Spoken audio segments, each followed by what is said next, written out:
berhasil diberikan. M79 sudah dikeker oleh seorang Bion. Ada satu krono yang bisa dimanfaatkan, tapi nggak berhenti sampai di situ karena ada granat juga yang mulai dilemparkan lagi. Mister 05 sudah mulai terkena. Dua orang didapatkan, menyisakan dua orang aja, yaitu Riz dan juga Mister Kepo. Apakah ini bakal menjadi akhir dari Tang City?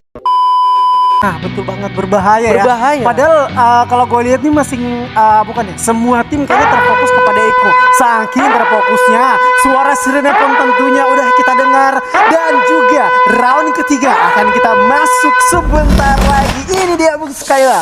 Yo, di mana kita sudah melihat pergerakan dari pesawat sendiri dari arah sentral menuju ke Mod House. Siap, area Mod House Sentral atau CT-nya Purgatory ini ya. Kalau kita lihat juga udah dihuni sama tim Eko, dan juga Eko mungkin kayak udah pede, dan dari masing-masing playernya itu menggunakan yang namanya pemindai. Terlihat di area mereka itu kosong, dan juga malahan dari sisi sebelah kiri pesawat itu kayaknya ada sekitar 4 tim yang ada di pulau area Marble Wars, Golf Course juga, Mountain Villa serta Quarry. Ini menjadi satu hal yang cukup kesulitan menurut gue bagi teman-teman Geekbacks untuk melakukan rotasi.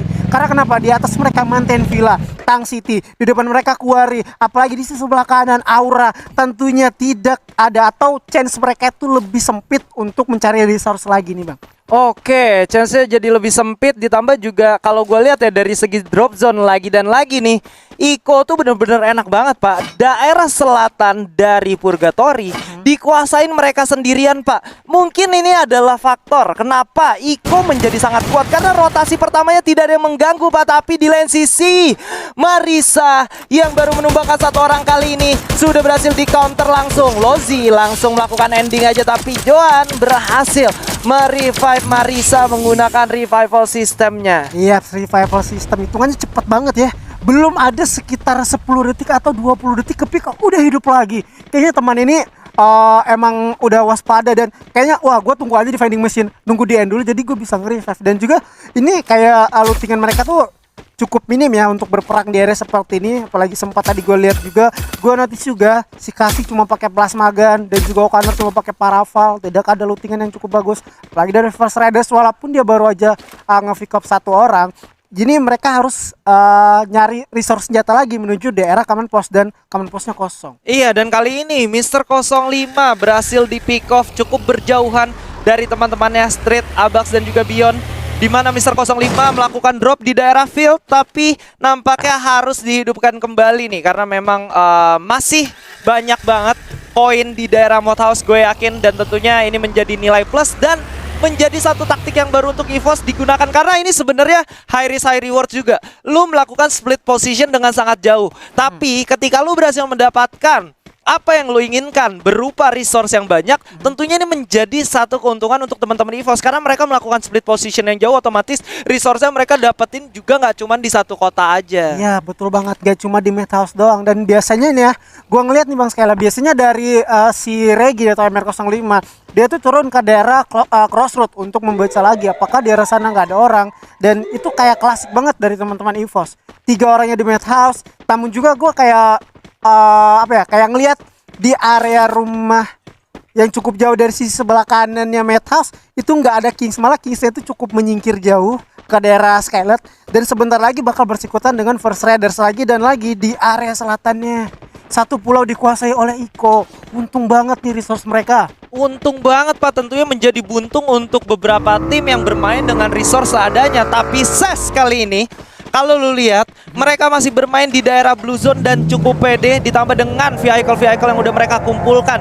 Kita ketahuin ya, ngomongin SES di season sebelumnya dan juga di Divisi 2, mereka punya apa ya, bisa gue bilang kayak survival time yang paling bagus. Mereka bisa bertahan dengan waktu yang cukup lama. Ngomongin bertahan, kali ini Gedai lagi dan lagi jadi MVP atau Predator ya Pak.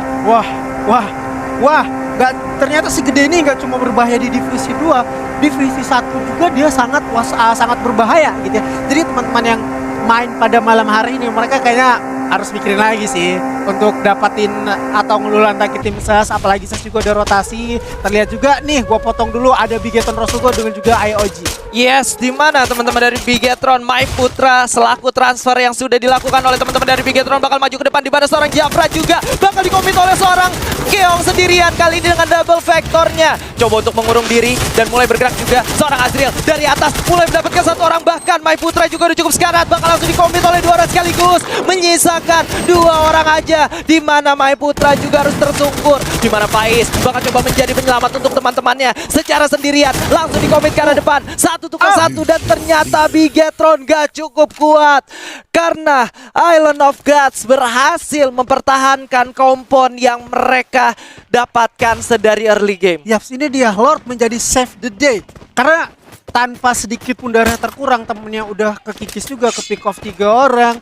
Dan gue tuh kayak nggak ngeliat kapan sih si Lord ini ngelakuin firing ke arah teman-teman Bigetron. Tiba-tiba Bigetronnya udah rata. Kayak cepat banget ya, walaupun 3 orang yang tadi sempat ke pick off, ini juga memberikan satu chance. Sebelumnya di round pertama mereka ke pick off di hashtag 12. Kali ini mereka nggak mau berada di posisi seperti itu karena dia sadar juga posisi ke-12 tanpa poin eliminasi yang kita dapatkan adalah 0 poin.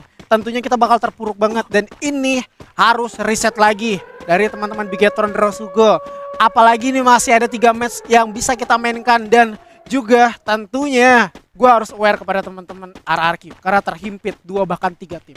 Terhimpit oleh 2 bahkan 3 tim, di mana Joan dan juga Kasih berada di tengah-tengah dari red zone juga. Udah dihimpit oleh 3 tim, dikasih juga yang namanya red zone, Pak. Ya, itu apa ya? Lu pernah notice gini gak sih, Bang? Di mana ada danger, di situ ada orang. Waduh, itu waktu saya pertama kali main Free Fire saya percaya akan hal itu, Iya, Pak. Itu saya percaya. Ini kayak Bahkan ada juga mitosnya, Aha. di mana aja ada danger zone, di situ zona selanjutnya. Wah, apakah zona selanjutnya bakal ada di area fields? Masih kita nantikan, karena biasanya apa ya? Ketika terjadi penumpukan di satu tempat, itu bakal menandakan fix di area situ adalah zona selanjutnya. Dan ini emang memberikan kayaknya satu kepastian karena fields-nya itu sudah ada Island of God. Nah kan ternyata masih valid untuk sekarang ya. Karena kalau kita lihat ternyata Aura yang bermain di luar zona kali ini mulai masuk ke dalam zona selanjutnya dan harus bertemu dengan sang macan putih yang sedang melakukan rotasi terlebih dahulu di sini. Ya, ini juga kayaknya dari Aura nggak mau yang terlalu berbahaya. Wah, malah Bapak Gun udah harus terjatuh kali ini, Bung Skyla. Terlihat juga di mana Father cukup kebingungan karena Gun sudah seperti cover dan juga mau nggak mau dia bakal merelakan satu lagi temannya di belakang sana, yaitu Deadly. Cukup sulit karena impos 4 orang di dalam sana. Terlihat di sebelah kiri juga Kasih berhasil mendapatkan The Vito kali ini, Bung Skyla. yes, di mana kali ini Joan juga berhasil ditumbangkan, menyisakan 3 orang dari GPX. Rao bakal coba untuk bertahan, sementara teman-teman dari RRQ yang lain terpisah cukup jauh dari seorang kapten Kasih nampaknya. Ya, Kasih menjadi satu tumbal ya.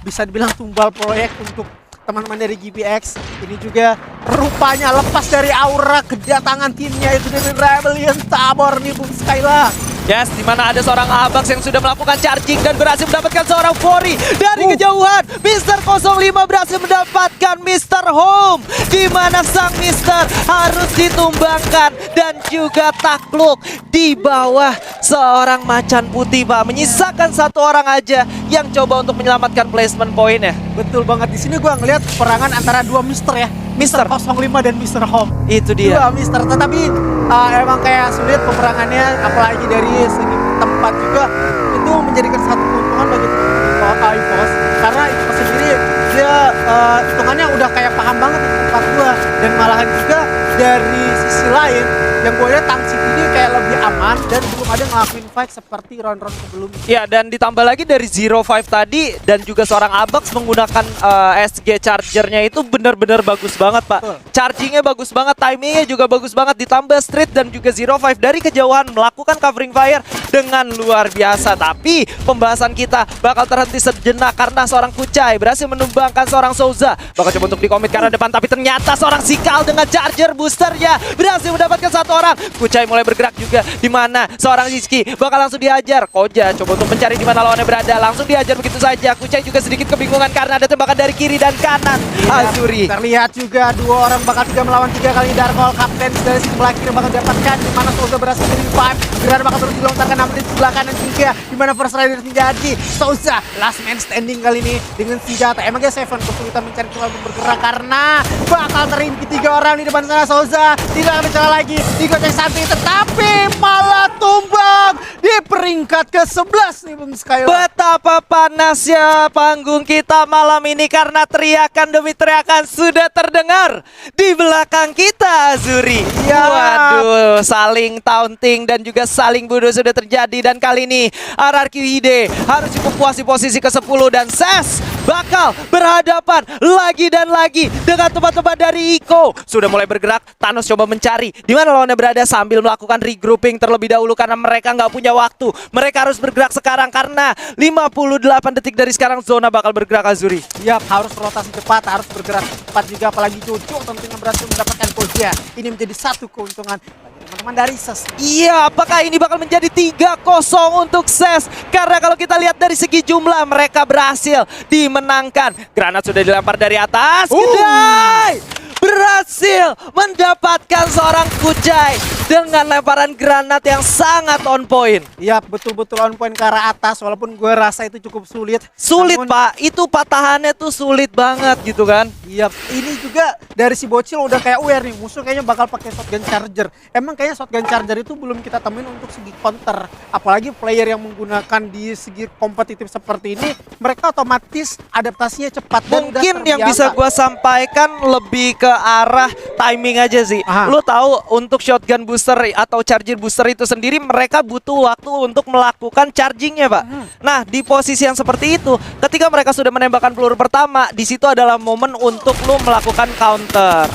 Betul banget counter, apalagi kali Father juga rupanya Tang City bakal masuk ke jantung pertahanan pada Aura, kan bakal coba untuk digeber.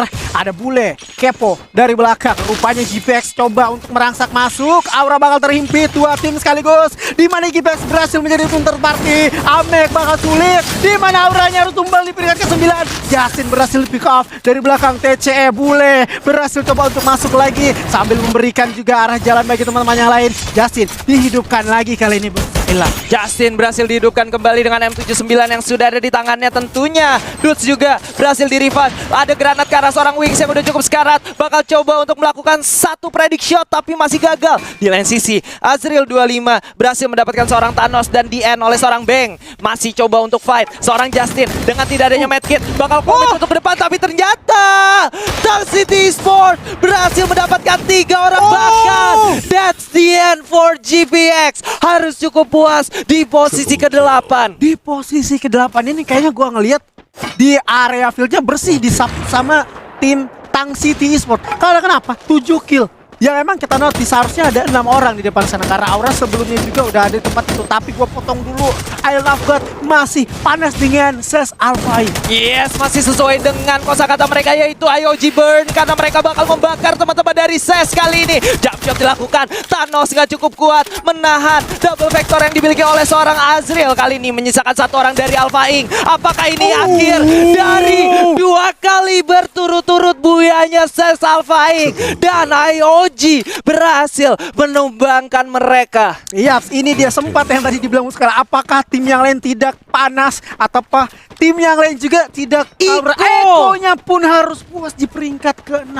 Ini tandanya ketika Ses tumbang, Iko juga bakal disulitkan untuk segi rotasi. Tapi dari tim lain juga nggak mau tinggal diam karena pasti bakal panas 2 kali buyah tentunya. Apalagi di sini posisi zona yang open field, EVOS lebih diunggulkan dengan The Rebellion. Dan kali ini Evo sendiri sudah bermain dengan cukup aman. Bahkan mobil yang mereka miliki dipakai untuk menjadi obstacle buatan mereka dan coba untuk bertahan di baliknya. Ini merupakan salah satu keputusan yang wise banget, karena mobil itu menjadi salah satu tempat yang bersembunyi cukup bagus. Bahkan ketika lu berada di balik mobil, susah banget, Pak, untuk nge-aim-nya, Pak. Yes, Apalagi lu sambil jongkok gitu kan. Betul banget. Ini menurut gua IQ dimiliki teman-teman dari EVOS ini kayak bener-bener mantap sih. Mantul Dia ya? mengambil keputusan yang tepat menjadikan mobil sebagai obstacle, dan juga URK sebelah kiri masih ada dari Kings. Jadi objektif mereka selain cuma ke depan, ke sebelah kiri juga mereka harus menumbangkan. Dan emang bener, satu orang Limzi-nya pun sulit untuk masuk ke rough last man standing. Kali ini juga nih Bung Skyla. Yes, di mana seorang Riz berhasil menculik Bion, tapi tentunya tidak bisa di-end karena ada backup yang cukup cepat dari teman-teman EVOS. Sementara itu dari kejauhan, Jafra juga mulai digigit oleh zona. RBL yang tersisa 2 orang bakal menahan gempuran dari teman-teman IOG yang mulai haus akan peperangan yang terjadi. Granat sudah mulai dibakar, dilemparkan ke arah atas dan berhasil menumbangkan seorang Fori, menyisakan Mr. Home. Apakah bisa? Tapi ternyata granat dari seorang Ben bakal langsung coba dikomitkan ke arah atas. Azriel coba untuk melakukan duel, di jump shot begitu saja, menyisakan 1 orang yaitu Mr. Home. Kali ini bakal langsung di ending begitu saja nampaknya Azuri. Iya, cukup sulit berperang di area tower seperti ini. Apalagi kita lihat juga Lord yang menggunakan shotgun charger burst. Tidak ada lagi satu pun celah bagi teman-teman Rebellion. Nah, dari belakang sudah ada 39 MR05 atau bahkan Pion 11 poin eliminasi tanpa kita sadari, menjadi tim terparty keuntungan daripada EVOS Esports. Ya, di mana kali ini mereka masih belum berhenti sampai di situ aja karena sang singa putih mulai bergerak untuk menahan 2 tim sekaligus. Tang City sedikit kebingungan karena mereka harus masuk ke daerah atas, sementara Raf sudah terdeteksi oleh seorang Abax yang sudah menjaga posisinya dan juga groundingnya. Raf coba untuk melakukan duel tapi ternyata tembakan dari seorang Abax terlalu kuat. Critical headshot berhasil diberikan. M79 sudah dikeker oleh seorang Bion dan Bule berhasil ditumbangkan. Hanya ada 1 krono yang bisa dimanfaatkan, tapi nggak berhenti sampai di situ karena ada granat juga yang mulai dilemparkan lagi. Mr. 05 sudah mulai terkena kill. 2 orang didapatkan, menyisakan 2 orang aja yaitu Riz dan juga Mr. Kepo. Apakah ini bakal menjadi akhir dari Tang City dan menjadi permulaan yang luar biasa untuk bangkitnya sang macan putih karena Street kali ini dengan boosternya berhasil mendapatkan buyanya dengan poin eliminasi yang cukup banyak. EVOS Esports. EVOS Esports, congratulations, mereka berhasil save di round ketiga. Yang gue lihat mereka benar-benar tepat menunggu momentumnya. Diawali juga dengan peperangan yaitu Iron of God dengan juga Rebellion di atas 1 tower. Mereka ngeliat kesempatan emas, mereka masuk merangsak. Apalagi Bion ketika pegang senjata explosion udah gak ada obat, Pak. Waduh, Bion tuh yang berbau granat, yang berbau ledakan itu benar-benar mengerikan, Pak. Ya. Nggak bisa asal, karena memang kalau bisa gue bilang presisi dari lemparan granatnya dan juga M79-nya itu on point banget, Pak. Betul banget. Tadi kita lihat ya, 1 peluru knock-in 1, peluru kedua mengeliminasi. Tang City juga jadi korban. M79 habis, granat Pak masih banyak, masih bisa lagi dilemparin terus, dihujanin terus, sampai ruang gerak dari Tang City pun juga udah kayak nggak ada lagi. Ya, walaupun memang kalau kita lihat dari segi grounding, EVOS memang lebih dimenangkan karena mereka ada di higher ground dibanding teman-teman dari Tang City. Tapi yang menjadi catatan pentingnya adalah resource yang dimiliki